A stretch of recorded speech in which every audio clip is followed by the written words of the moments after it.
నమస్తే Santosh, welcome to 30/60. ముందుగా headlines.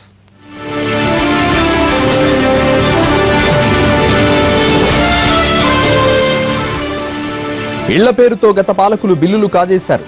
పేదలకు అన్యాయం జరగనివ్వమన్న కేసీఆర్.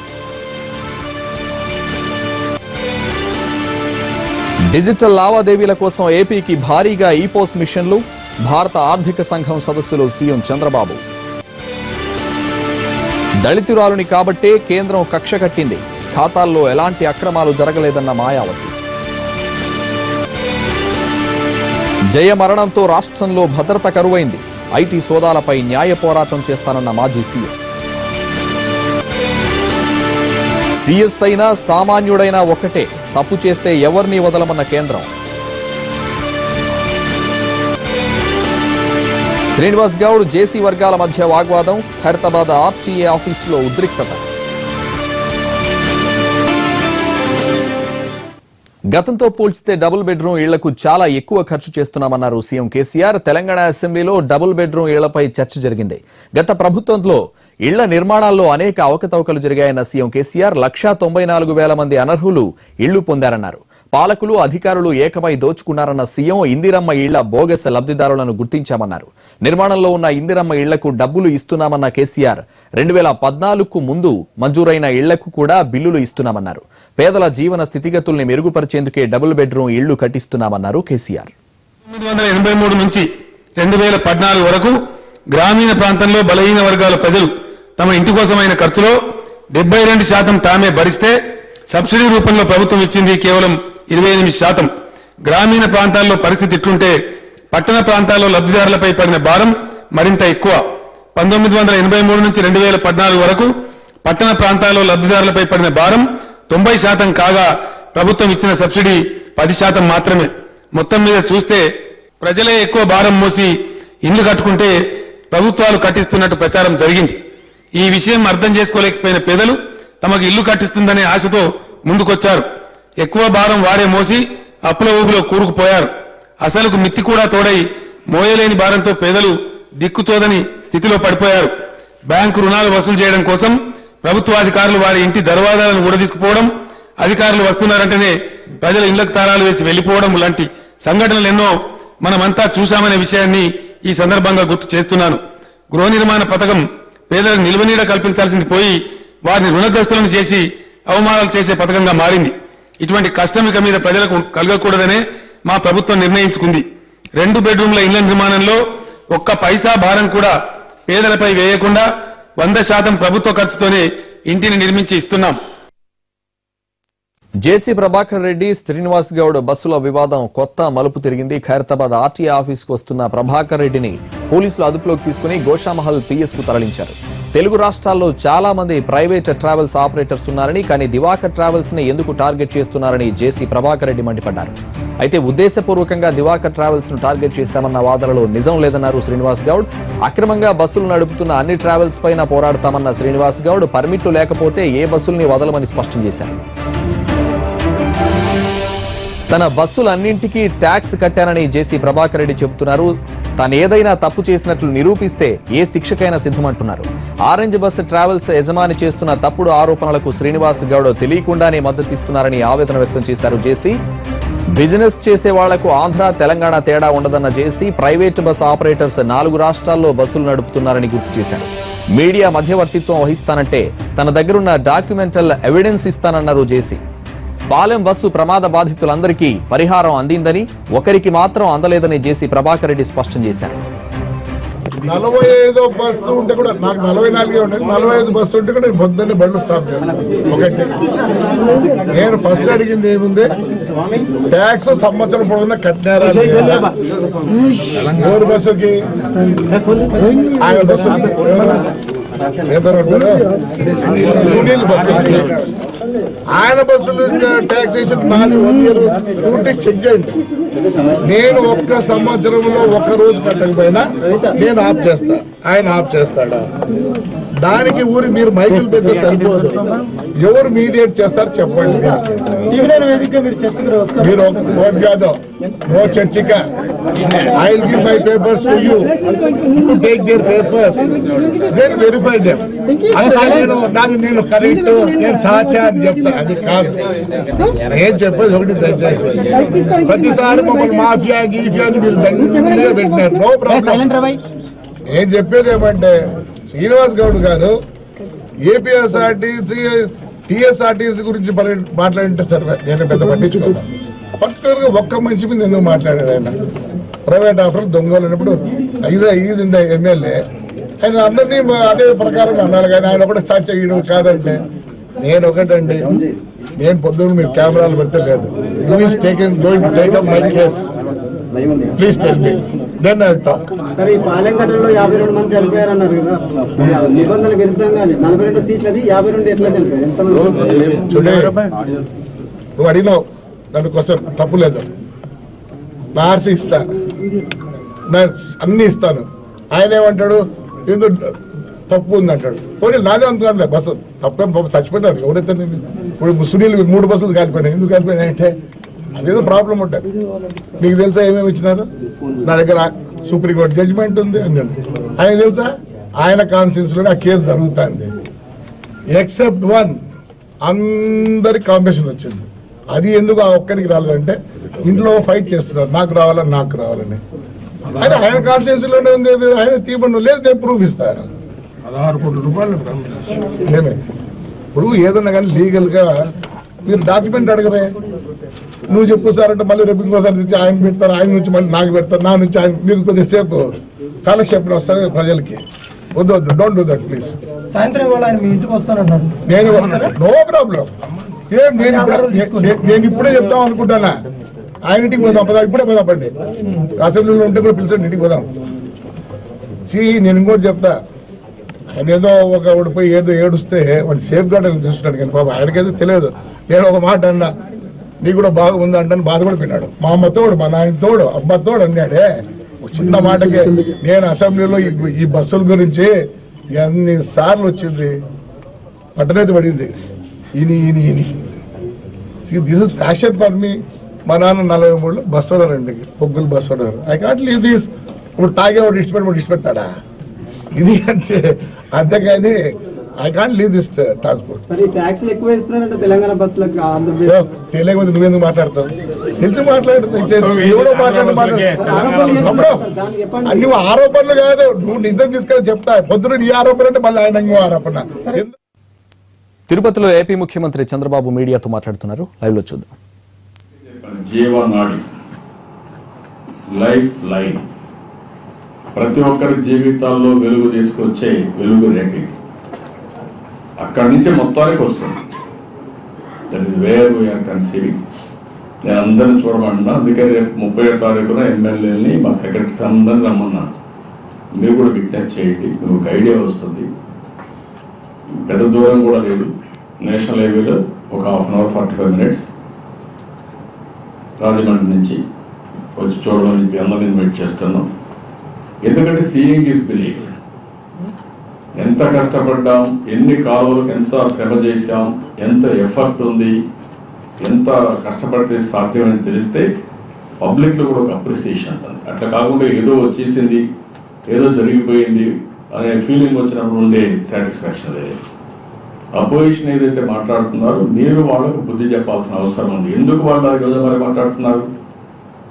మీరు ఓటేశారు, 1-2 సీట్లు గెలిపించారు.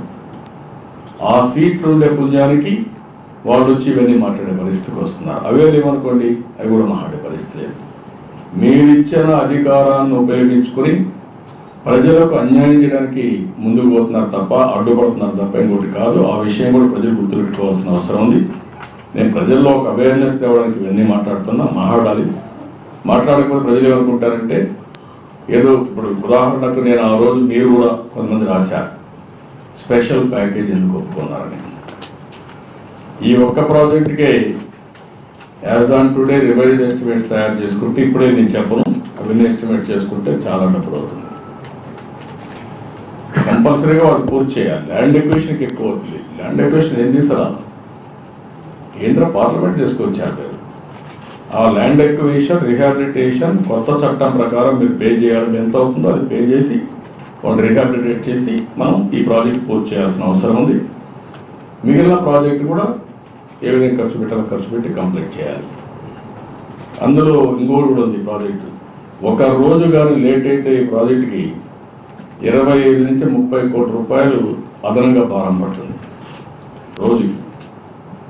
ఎందుకంటే ఈ ఎక్విప్మెంట్ అంతా గమనుంటే వాళ్ళు డ్యామేజ్ చేస్తారు పని చేయకపోయినా. రెండోది మళ్ళా పని చేయాలంటే అడిషనల్ కాస్ట్ ఎక్కువ అవుతుంది. రోజుకు over runs, cost of excavation పెరిగిపోతుంది. ల్యాండ్ ఎక్విజిషన్ కూడా కాస్ట్ ఆఫ్ ఎక్స్కవేషన్ పెరిగిపోతుంది. ఈవెన్ రీహాబిలిటేషన్ కూడా సేమ్ ఫార్ములా వర్తిస్తుంది.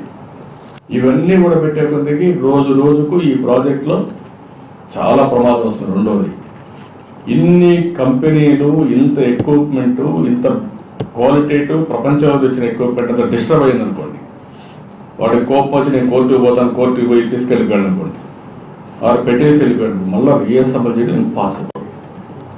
ఆ విషయం కూడా మనం గుర్తుపెట్టుకోవాల్సిన అవసరం ఉంది. రాళ్ళు వేయడం చాలా ఈజీ.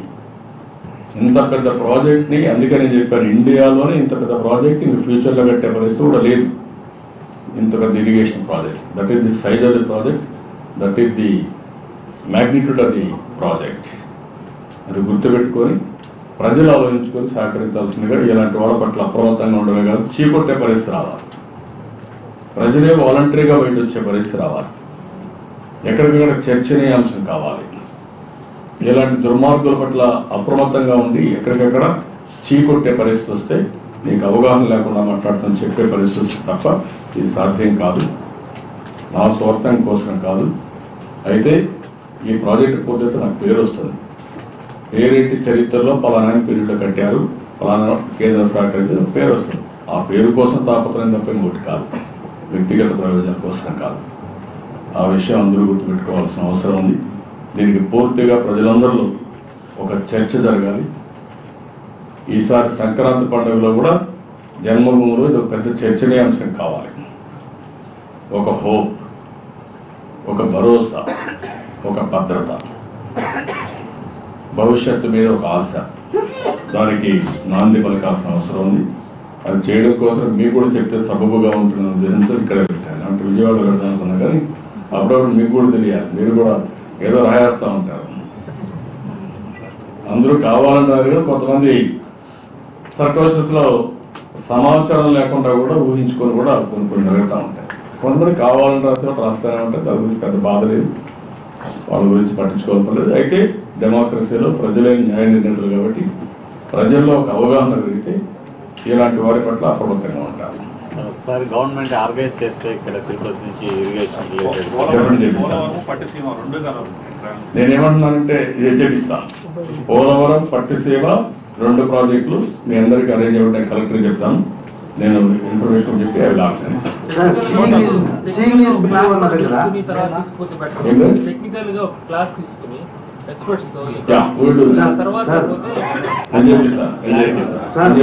సీయింగ్ ఈజ్ బిలీవ్ అన్న దానికి మన సచివాలయం చాలా చక్కటి ఉదాహరణ. అక్కడ కూడా విద్యార్థులు ఇంటర్మీడియట్ స్టేజ్ కానీ డిగ్రీ స్టేజ్ టెక్నికల్ పీపుల్ కూడా కన్స్ట్రక్షన్ లేయింగ్ చేసినప్పుడు ఇప్పటికి చూపించినట్టు కొంత సీయింగ్ ఈజ్ బిలీవ్ అని వస్తుంది సార్. మీరు చెప్పింది కరెక్ట్. నేను అది కూడా చేపిస్తున్నాను. ఎందుకంటే ఒక ట్రాన్స్ఫర్మేషన్ ఏజ్లో ఉన్నాము, టైంలో ఉన్నాం. ఇప్పుడు అమరావతి మనం ఈరోజు చూస్తే ఎక్కడ పొలాల్లో ఆఫీస్ కట్టుకున్నాం, అక్కడ కడతామని ఎవరు అనుకోలేదు. 9 నెలల సంవత్సరంలో పూర్తి అయిపోయింది. ఇప్పుడు అందరూ అక్కడే ఉన్నారు, పనులు కూడా ముమ్మరంగా జరుగుతాయి. ఇంకా ప్రాబ్లం అయింది. రోజుకు రేపు రాబోయే రోజుల్లో రోడ్లు కానీ ఇవన్నీ వచ్చే కొద్దిగా మీరు ఊహించినటువంటి అభివృద్ధి అక్కడ జరుగుతుంది. అది ఇప్పటి నుంచి విట్నెస్ కావాలా, పార్టిసిపేట్ చేయాలి మన పిల్లలు.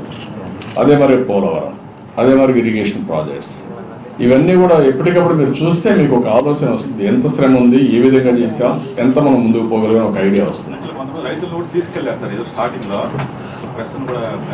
చేస్తాను, చేపిస్తాను. మీరు ఇప్పుడు చెప్పారు కదా, నేను అది కూడా చేపిస్తాను.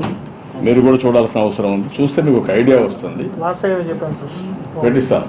అదే మరిగా 2 ప్రాజెక్టులు, ఒకటి పోలవరం, ఒకటి Pattiseema, Polavaram, Amaravati. Time to time you have to witness what is happening. Time to time witness అయితే మీకు ఐడియా వస్తుంది. అది కూడా చేపిస్తాం. పోలవరం సంబంధించి నాబార్డ్ లోన్ కాదు కదా, మొత్తం సెంట్రల్ గవర్నమెంట్ మొత్తం ఇవ్వాలి కదా, జగన్ అంటున్నారు. ఇప్పుడు జగన్ అంటే నువ్వు ఎందుకన్నావు?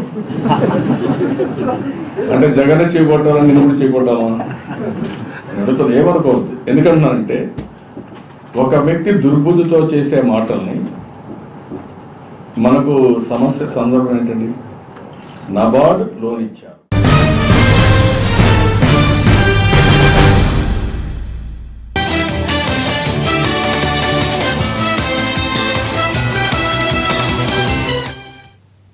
Back to news.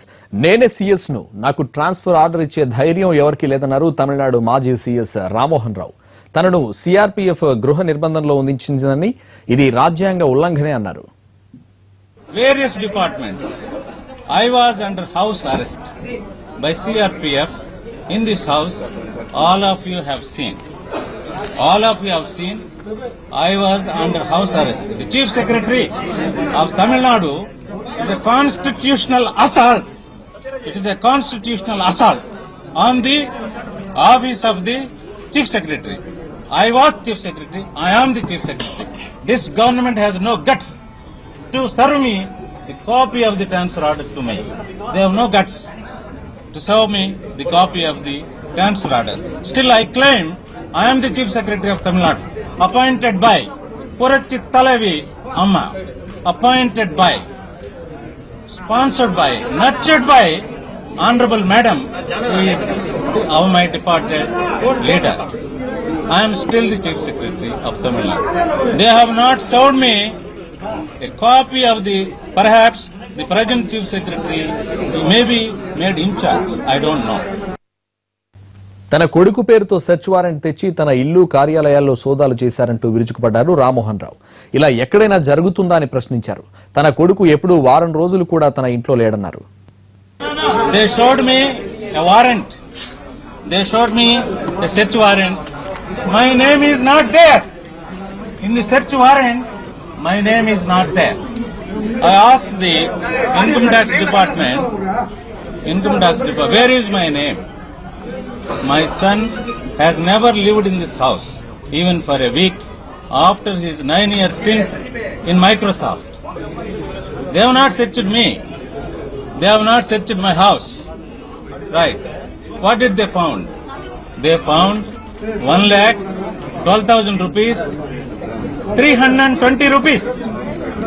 1,12,000 rupees, 12,320 rupees in my house. And what gold they found? The gold on the person of my daughter, person of my wife, which is around 40 to 50 sovereigns of gold. How much silver they have found? The silver articles, God's articles, Lord Vinayaka, Lord Mahalakshmi, Lord Venkateswara, in the Madre, silver ornaments, silver articles, around 25 kilos.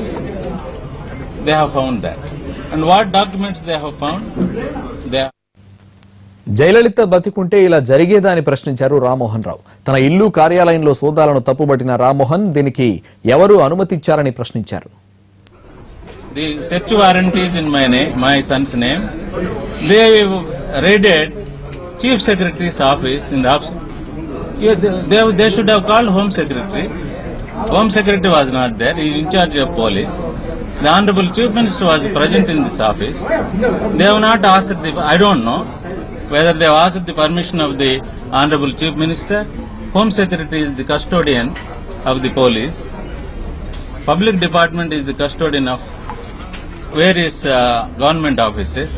And what is Chief Secretary's chamber? It is the secret of various Chief Ministers, their decisions, their orders, and confidential reports, criminal cases filed against ministers, criminal cases filed against IPS officers, criminal cases filed against IAS officers. What did they find? They found my MRC club membership, which I never visited. Is it not a constitutional violation? Is it not a constitutional assault?